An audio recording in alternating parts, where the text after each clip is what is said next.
As business students look to catch the eye of the general public, many have resorted to creative tactics to differentiate themselves from applicant pools. On today's episode, we will cover the importance of showcasing your talents and how having a background in two completely different industries can work in your favor. All this and more. This episode on the Parliament Podcast.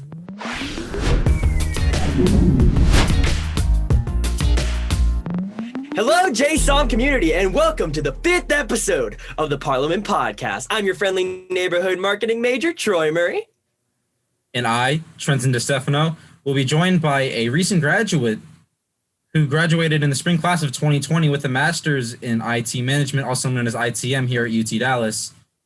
But originally, he got his undergraduate degree in engineering at the University of Mumbai in 2008. Please welcome Dilip Merala. How are you doing, Dilip? Very well, Troy. Thanks for having me. It's a pleasure to have you. I'm so glad that we can kind of have you on this episode today to not only talk about the amazing background that you've had and the amazing journey that you've been on, but also just how ultimately UTD has played a major role in your experience so far in the business world. Mm-hmm. Fantastic. Yeah, so Dilip, just to start it off, so you went to the University of Mumbai. So did you grow up around there, or did you just happen to go there? Just a little bit about, your upbringing. Yes. Well, in India, we have a saying, if you're passionate about something, do it after getting an engineer's degree. So that's how it started for me as well. I was born and brought up in Mumbai, but it was a natural call to just do my engineering as my undergraduate degree. It's that or becoming a doctor, So, I don't think I could have ever gone the doctor way. So I did my engineering, and that's how it started. And then I worked in a couple of sectors for almost a decade and did a bit of acting here and there. And while I was trying to figure out what my next move should be, the business world was being taken over by data and data science, and businesses that were able to leverage data were doing really well. So it made sense for me to get into data, and that's when I decided to pursue my master's in information technology and management with a focus in data analytics. That's honestly really cool. No, it's also really great that you've experienced so many different cultures that exist throughout the entire world. And that kind of just brings us to another question that I really wanted to ask you was specifically, what was the biggest difference that you realized coming from Mumbai to Texas specifically? Because I was also genuinely curious, how did you hear about the University of Texas at Dallas from Mumbai? Well, I applied to a bunch of universities. I had friends who had attended UTD, but I have friends in other universities as well. So I applied to some universities. I wasn't sure actually whether I was going to do my master's. I was saving up money to do an 18-country tour for about 6 months. That was my plan A. And my plan B was, if I don't want to just spend all my money, I can also just travel to another country and pursue a master's degree. And that way it's an investment and not just, spending money traveling.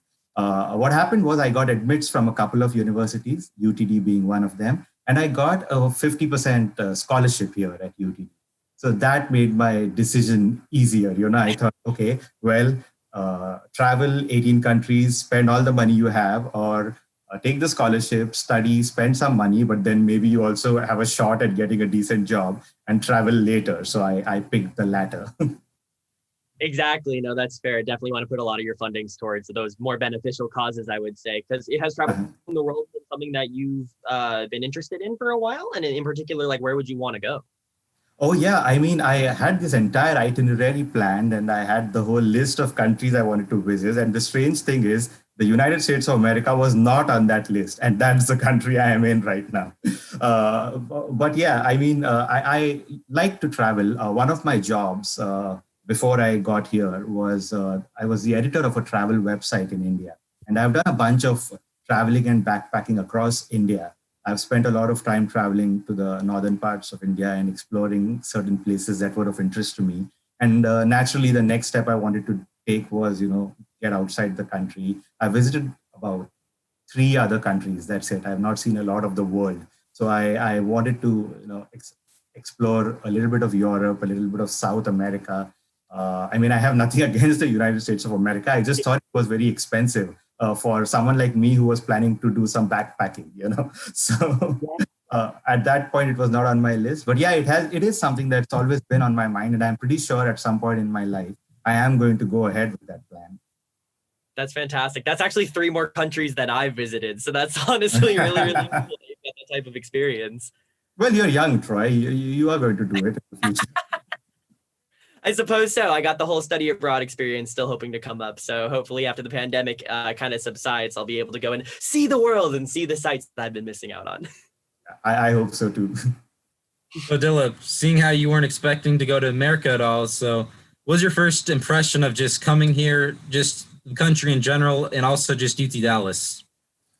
Well, my first impression was that people were way more welcoming than I thought they would be. Everybody I met was really cool at JSOM, and primarily the theater group. The first community I built over here in Texas, or in the United States for that matter, was my theater group at UTD.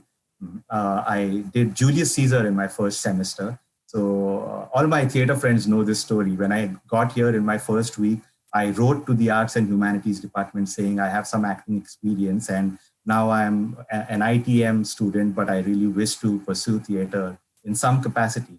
And then Professor Shelby Hibbs wrote back to me saying, hey, we are doing Julius Caesar. Why don't you audition for that? And then that's how it started. And then every semester I've done one play at UTD. I've done 4 plays in my 2 years here, there. And thanks to the theater community and my theater friends, there was this sense of belonging right from the very beginning. And then, of course, JSOM, as you know, has a lot of Indian students. So a lot of times I didn't even feel like I was outside of India because a lot of students in my own class, especially the major that I pursued, which is ITM, and the other major, business analytics, have a lot of Indian students. So, of course, it was also quite easy to connect with them. And I have a bunch of Indian friends with whom I did some cultural events, and that was good. I started an organization called Travelitics, and that had its own community and group of students. So they were also good friends. So yeah, I have some amazing memories at UTD. And the first impression, just to sum it up, would be that everyone was really welcoming and made me feel at home. Exactly. And I guess that kind of ties into the whole element of it as well, because making a major transition like that, I mean, I wouldn't know about this type of experience, but going from like one continent to another seems like a very major transition. Did you go through this entire process by yourself, or did you like know some people like relative to you in Mumbai that came with you to UTD? What was that experience like? Oh no, I was absolutely new to this place. I knew people who had graduated from UTD. But when I got here, I was just, I was here, and then from day one, I just was meeting new people. My first friend here was Gosde. She's a close friend of mine now. Gosde and Emre are both PhD students in molecular biology, and I met them on the bus, and they are like my first, new friends in the United States of America. And from there on, every new person I met, including the whole theater group, was just, that's how I built my community and my social circle, or which is also my support system right now. That's how it just got built to, one day at a time and one person at a time. So Dilip, you're a big theater guy, and you said you even acted back in Mumbai too. So what originally sparked your interest in the arts? Oh, well, I just wanted to become rich and famous. Yeah, it started back in high school where I thought, hey, it's cool to be on stage and perform. And then if you do a good job, everybody applauds. And it's like there's a lot of glamour involved. And I come from Mumbai, which is the land of Bollywood, right? So there's a lot of glamour, there's an aura around the whole industry and the whole concept of performances and acting.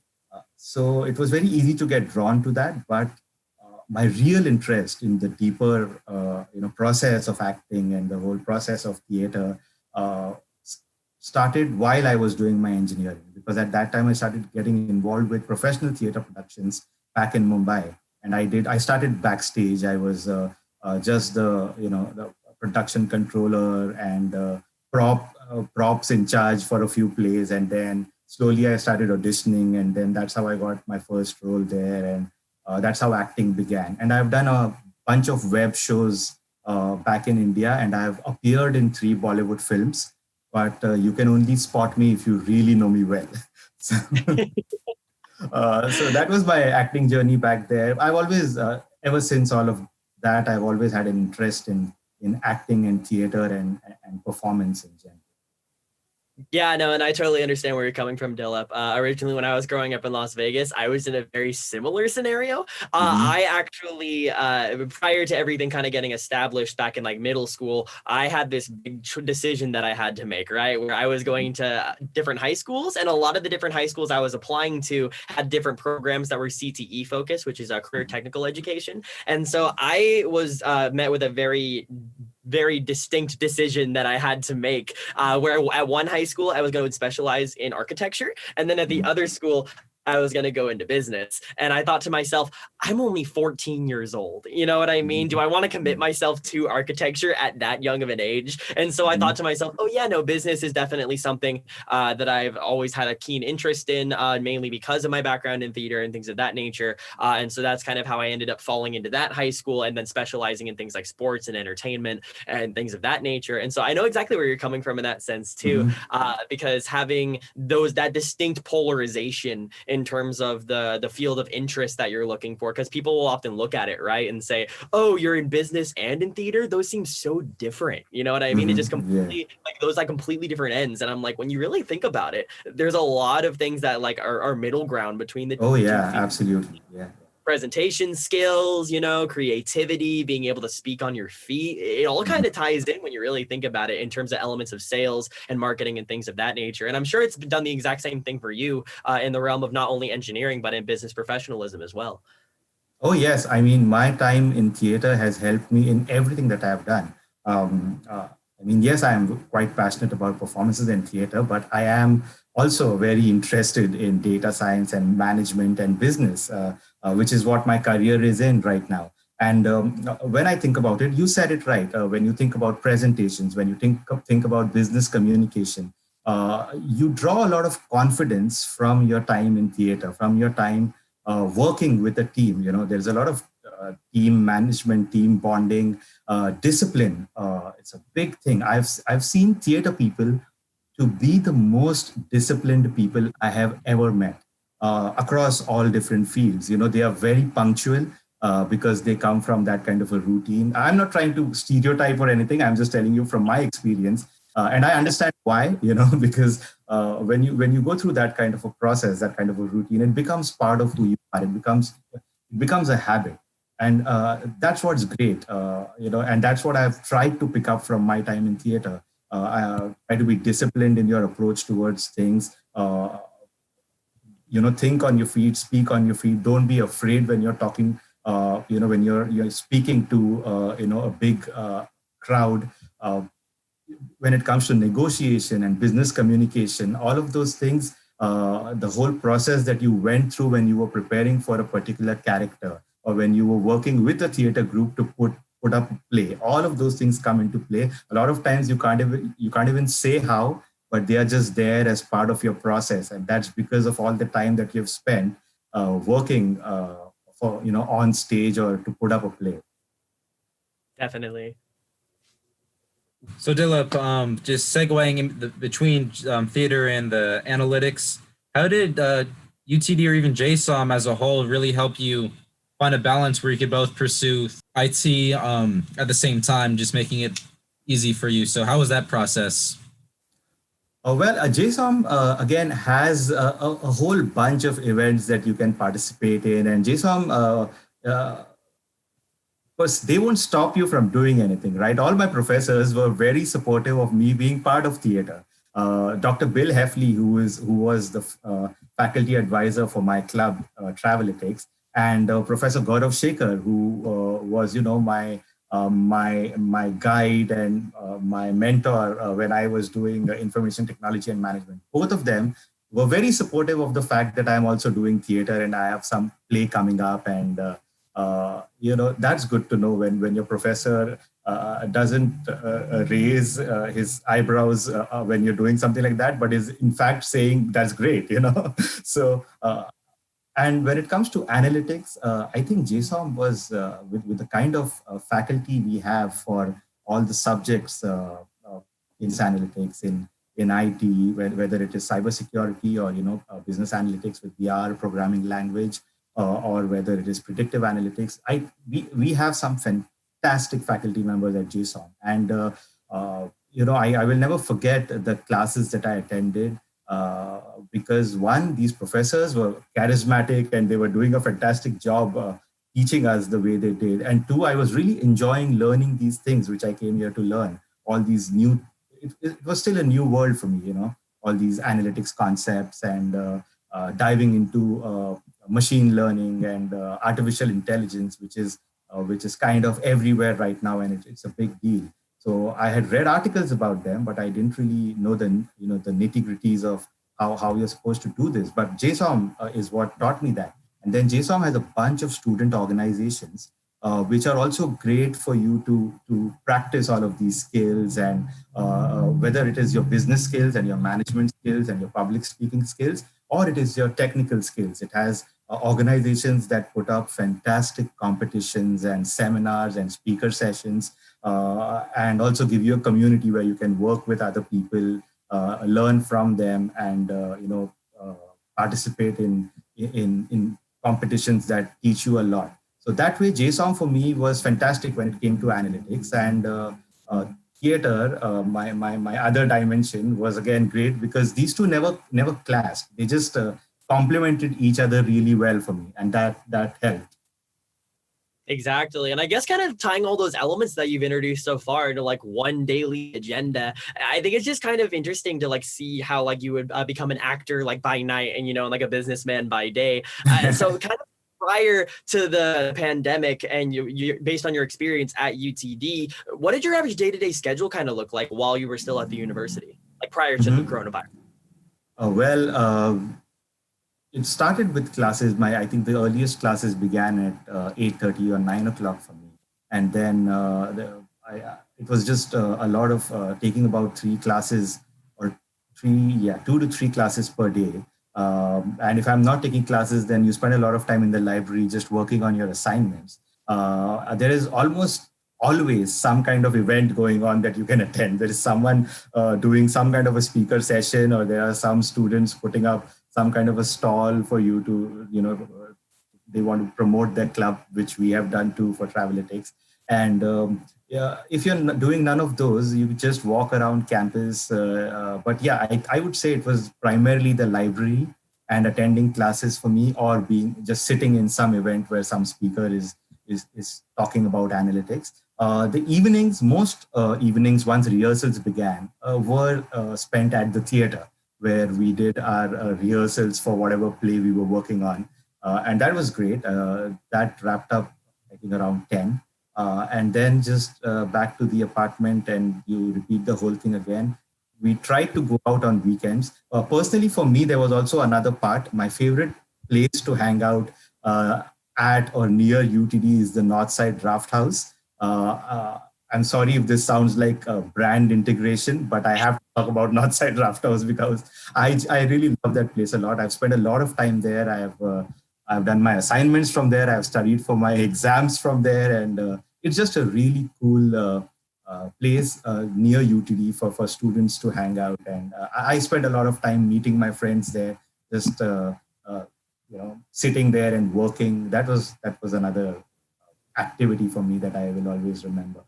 Exactly. No. And it's definitely something worthwhile as well. I know that I wasn't physically able to be there with you either. When the Draft House is also the place where you had your little theater ceremony kind of send off, which was really interesting. I remember I was a part of the video that Shelby Hibbs was creating, and so it was but sweet sorrow. But yet we are reunited again, so that's why I'm really happy to be here. I'm happy to try. No, that's awesome. So what would you say was your most memorable experience overall, whether that be something with your major in analytics or just the theater or even an event you went to? My most memorable experience. Wow, it's difficult to just point one out because I have great memories of my time at UTD. Towards the end, because of the pandemic, because I graduated in May, and towards the last couple of months, we were not taking any classes. Even Faust, the play that we were working on, was then turned into a radio production. Uh, Yeah, podcast was something interesting to say the least. Oh yeah, yeah, but it was fun. I would say my most memorable experience has to be the Rocky Horror Show. Oh, that was unbelievable! What happened with the Rocky Horror Show? I could never have imagined the kind of response we got to that show, and the experience I had, and just working with the group for that music. It was my first musical, so that was great. And then apart from that, all my Travelitics events that we did, because Travelitics was primarily a combination of travel and business analytics. So the events that we did for Travelitics, where we got to meet a lot of people who came to our sessions, and we were able to build a community from scratch. And that's something I'm incredibly proud of my team for, that we were able to build something like that, and hopefully it continues for years to come. So I would say the Rocky Horror Show and Travelitics are my two favorite things. Exactly. And actually, at the time that we're filming this, for some of our viewers, if they're needing some context, this is actually around the time, I believe we're only about a week away from Halloween at the time that we're filming this, and Yeah. which is actually almost a year ago when Dilip and I were part of the Rocky Horror Show performance. So Mhm. that was definitely a worthwhile takeaway. And it's hard to believe that it was a whole year ago that we were singing Time Warp and things like that on stage and doing pops and everything. Like, it was insane. But I guess kind of like tying that back like to the element of business, Dilip, because obviously Rocky Horror, when people watch it, they don't think, oh yeah, this screams business professionalism, right? They don't say, oh yeah, this is exactly how this ties back. But if you were to like find some middle ground between your experience in the Rocky Horror Show as well as your experience in analytics and being a part of JSOM, is there any middle ground that you think helps to kind of incorporate between the two? Like, obviously, it probably made you a lot more confident in terms of your public outlook, right? Just because of the nature of the show and the way that's been publicly portrayed as years have gone on. Yeah, the middle ground for Rocky Horror and analytics or my business life is the same as the middle ground for theater and any profession, like we were talking about.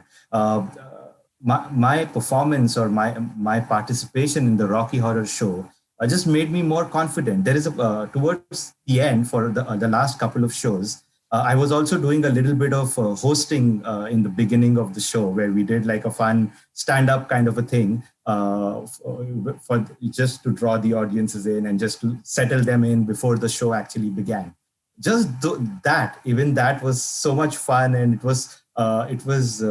I was nervous at the beginning because you have everybody in costumes, and you see people who are so happy, who are there to watch the Rocky Horror Show, and now you're going to be there in front of this energetic audience, and you are trying to now be funny before the actual show began. But it was fun. It just added to my confidence when I was able to do that with our friend Aiden.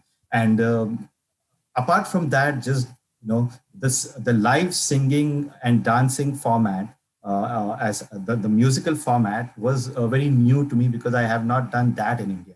I've been part of theater in India, but and I've done some singing on stage, but not like this, not with a live band, and where you are actually singing your own songs and dancing, and then you just switch to lines and you're acting. So that whole process happening around me, although I did not have any lines, just being part of the whole process and just being part of what the actors are doing and how they are doing it was very interesting for me. And I took that back with me to my business world, because automatically you feel after every show, you feel more confident to face an audience, or to communicate better.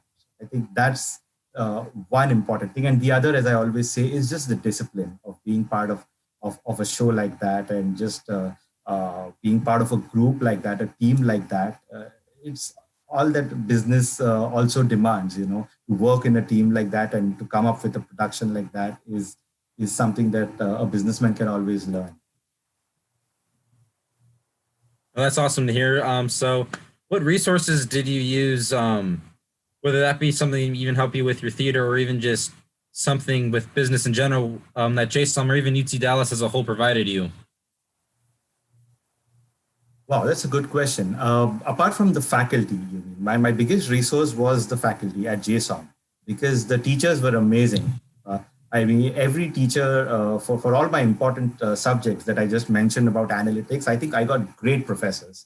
So that was my biggest resource. I tried to make the most out of it. I asked as many questions as I could. I met them during their office hours, and I tried to make use of whatever little time I had with them. So that was the first resource. The library is a great resource. I mean, it's a great place to just go get a lot of work done. It has some fantastic, the ambience is pretty great and in the library. So I got a lot of work done from there. The third, again, as I already mentioned, you have so many student organizations for you to practice what you learn. So JSOM's student organizations for me was very interesting because even when when I was not working for Travelitics, I knew that there is the marketing analytics club had some event, and you could just go and just sit and because if there is a speaker session, you can just go and listen to what the speaker is saying. There is also a competition that the marketing analytics club hosted, I believe, which I participated in. So you can always participate in competitions that these clubs are doing.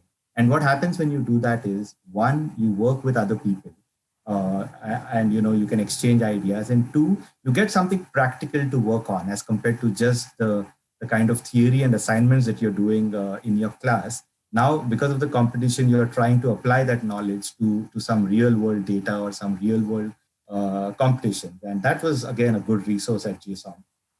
And I want to mention Professor Gaurav Shekhar because he was a great resource for me. He is someone who guided me on what can be done, what needs to be done next. I did an independent study on solar desalination and the business side of it. Because desalination is, again, something that I thought that I was interested in because the world is heading towards a water crisis, and sooner or later, we are going to face that problem. And I wanted to see what's the business side of having some kind of a desalination project.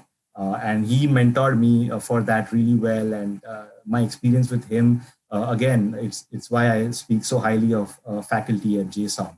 My experience with him was that he was always there whenever I needed him and guided me on what I should do, whom I can speak to next, and what my proposal should have and should not have, and stuff like that. So that was great. Yeah, no, absolutely. That sounds like definitely a worthwhile experience, and definitely something that we students could take advantage of, like kind of going forward, because there are a lot of impeding problems that exist in the world aside from the pandemic, and that definitely helps to kind of remind that there is more than just this general scope that we've been focused on for the last couple of months. But kind of more focusing on the coronavirus outbreak and how things have altered your daily routines. What have you been up to as having graduated since last spring? Well, the biggest change is that when I wear this shirt and this blazer, below that, I don't wear pants anymore. I just wear my shorts. Apart from that, I think I've mostly been indoors. I'm doing some freelance work right now after I graduated. I'm still looking for a full-time job per se, but I've started working freelance for a healthcare analytics firm. And like most other people, even I am working from home. So for most of the time, I just spend indoors, and there's not so much social activity going right now. So the biggest contrast compared to UTD is there was a time when I was surrounded by so many people and so many students and so many friends, and there was so much activity all around. And now suddenly it feels like you are just in a box. That's one big difference. Apart from that, I think because I graduated now, the student life is over. After 10 years in the workforce, I had become a student again, and that was like a refreshing experience for me, a refreshing change. And after 2 years of being a student, I'm now back in the workforce, and it feels odd that I'm not living my student life anymore. But that day comes, and it comes to everyone. So to all those watching, I'm going to say, just enjoy your student life as much as you can while you can. So segueing, diving a bit more into that. So I did hear from Troy that you're in LA now. So what kind of sparked your move from Dallas to LA, and what are I guess the biggest differences between here in Dallas to where you are currently? I would have been able to answer that question better had it not been the pandemic, because what's happened is I've technically just moved from one apartment to another apartment. It's just that I had to take a flight to do so. I haven't really seen a lot of LA. I did the usual. Uh, I went to the Hollywood sign, and I went to Malibu, and I did that. But even when I went to the Hollywood sign, there were so many people there that I quickly just took a picture near the sign, and then I just got back. I did not spend a lot of time there.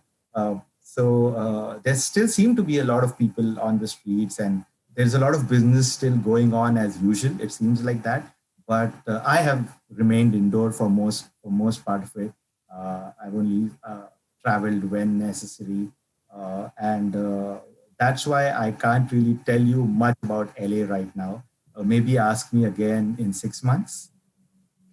Definitely. We may have to do like a recoup episode of the podcast where you come on and tell us about it. But I guess that's Yeah. kind of a good thing that we can address though too, like not having gotten a chance to see much of the sites that are around Los Angeles. Once Mhm. the COVID pandemic has come to a state of stagnancy and when we can kind of resume some type of normal life, what are you looking to do first, or what are you looking forward to most in LA when everything kind of becomes normal? Well, the first thing I want to do is the first thing I did when I got to Texas. I want to look for a theater group and see if I can get involved in theater in some capacity. Apart from that, yeah, I would like to explore the local life a bit. Just go hang out at a local restaurant or pub, see what's happening here.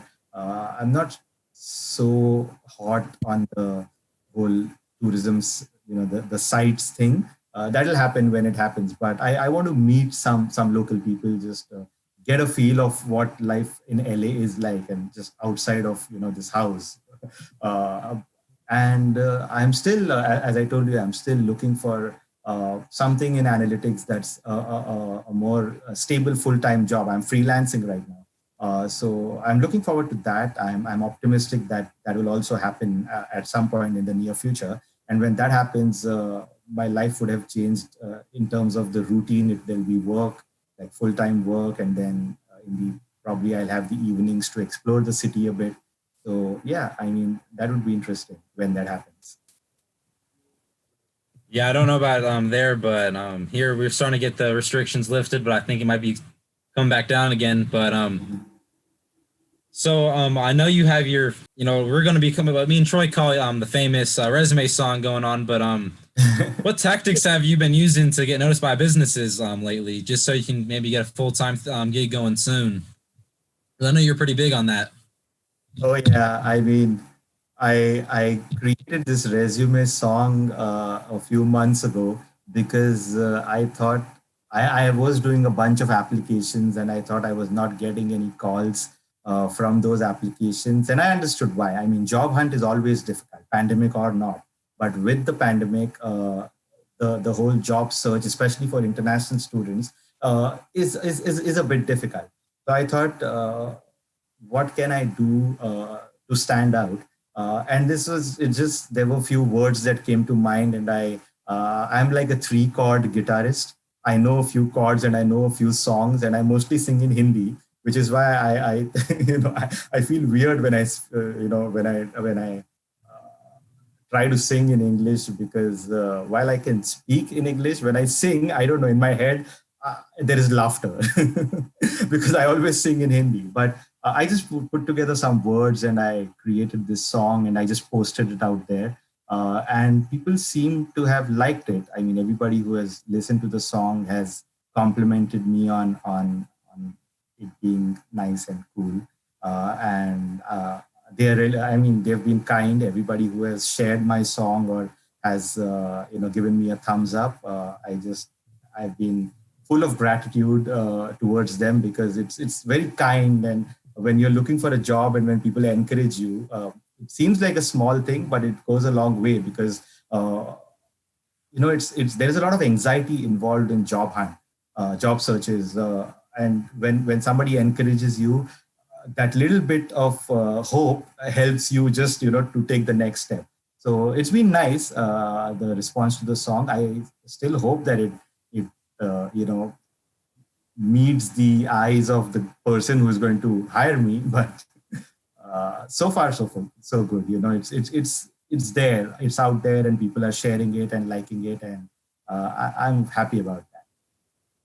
Exactly. And now that I'm actually kind of taking a further look on LinkedIn, because I wanted to get some like kind of specifics about the logistics and the statistics behind that video in particular. If you go on LinkedIn, I will actually put a description link to it in whatever platforms we've been using so far for the Parliament podcast. But one person in particular that has gotten the most attention from your share was Catherine Byers-Breet. And a lot in her description of your share that she had, she basically talked about how to get a job, do this, like job seekers. I'm always telling you to get creative if you want a great new job. And Dilip Merala is showing you how. Way to go, Dilip. So has this been a great confidence boost for you kind of going forward? Have you gotten any good attention since posting the video, or what's been the aftermath of since posting it? Well, what has happened is that it did get a lot of attention, and it got a lot of attention from recruiters, and everybody liked it.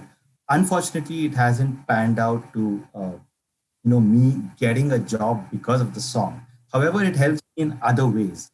For example, when I got an interview, a very recent interview, they had already seen my song, and they knew about the song without me talking about it. So that helps. And then it's if nothing else, it's at least a conversation starter, and maybe it also portrays my creativity, or the fact that I can think out of the box. So it helps in other ways. It right now has not helped me yet. I mean, it still might lead to something lucrative in the near future. But at this point of time, what it has helped me do is it has helped me start conversations with people. It has helped me grow my network, because when people share it on LinkedIn, there are a lot of recruiters who have liked and shared my songs. There are professionals from other companies where I want to work, who have liked and shared my songs. So I believe it at least gets some kind of reach, and when people share it, eventually it will land in the inbox of some person who is looking for someone like me. So I'm just waiting for that to happen. I like that a lot. Just the creativity that you just put in place with making a video like that, or slash song. But I guess Thank you very much. Continuing on that path, what creative outlets would you say that like just normal business people can take advantage of during social isolation? We can't go out and have big music video shoots at the Hollywood sign, for example, right now. So, so this something like this is cool. I mean, I just played the guitar and sang this song in my room. If you like music, then well, you're all set. Just listening to music or playing music is the biggest companion, I would say. You don't need anything else when you do that. But apart from that, writing is great. You can. I know a lot of people blog or write. I would say this is also a good time for you to create your website. My website has helped me a lot. My website is where I put up my blog posts, where I have my resume, where it's my hub. Anybody who wants to know anything about me, you just go to my website and you find everything there. So if you don't have one, this is a good time to create your website, not just from a marketing perspective, but as a creative outlet. Because if you have some kind of vision of what brand you want to create for yourself, this is the time where you can put that all together and create a website. Apart from that, well, there is always Netflix, but it's not a creative outlet. You just see what other people are doing. I really enjoy talking to people like this, real people, because otherwise my interactions are just with characters on Netflix, and that's pretty one-sided. It's just them talking and me listening. So. No, that's totally fair. I definitely think that the podcast has not only been definitely helpful. For example, like me and Trent, I think Trent can basically attest to this too. But I think ever since doing the podcast, it's definitely been able to kind of re-hone the speaking skills that I feel like I've been kind of lacking ever since going into social isolation. Trent, do you kind of want to talk about how this has overall enhanced your business experience? Well, just with the whole world going online, even after the pandemic, just a lot of companies notice that hey, employees at home is a lot cheaper than flying them to our headquarters across the country or something like that. So when things get back up to speed, this is going to be commonplace still. So just having a precursor and just a way to practice just your video speaking skills, because even now, sometimes I can't tell if I'm speaking incoherently or if I'm actually just talking normal, but in my head I just think I'm just rambling on like a lunatic or something like that. Yeah, and it just comes to that whole entire demeanor that people kind of become more cognizant of the fact, because and feel free to say otherwise, gentlemen, but I think that anxiety has become more of a common thing as a result, because people have become so accustomed to like messaging each other via a messaging platform on like Facebook or text message, and hardly ever do you get a chance to like get those like heartfelt phone calls that you've been used to every so often. So I feel like things such as that outlet have become prominent and more endeared more than ever, just because it shows that we're still able to remain connected during these trying times as a result. But kind of also going into the topic you were talking about a little bit more, Dilip, the website that you were mentioning, for those that are currently involved at JSOM as students, for example, me being a sophomore, and Trent, if you've experienced this at any point in time, feel free to let me know. But at what period in time did you hear about like creating your website, and what type of resources can students kind of take advantage of in order to develop a website? Well, it's extremely easy to build a website. First of all, I just hop on to WordPress. You don't even need to go to WordPress. Buying a domain is quite easy these days. You just have a domain name that's available, and for not a lot of money, just about $30-40, you can actually just register your domain and just have a website, and then you buy some space. So say in under $100, you are set for the first couple of years. If you just want to build a website for cheap, and then all you need is some content to put up there. You just need to know what you want to write about. If you want to do blog posts, if you already have some pictures or some projects that you have done, you can put them up there, and you are all set. And that's in terms of resources. Just go to WordPress. It's a simple process. If you just go to WordPress.com and say just sign up for a website, you'll see what I'm talking about. And the reason I think it's a good place to start is I know everybody has Instagram these days, and then there's GitHub for your code, and Instagram for your pictures, and then Facebook for your friends. That is the problem.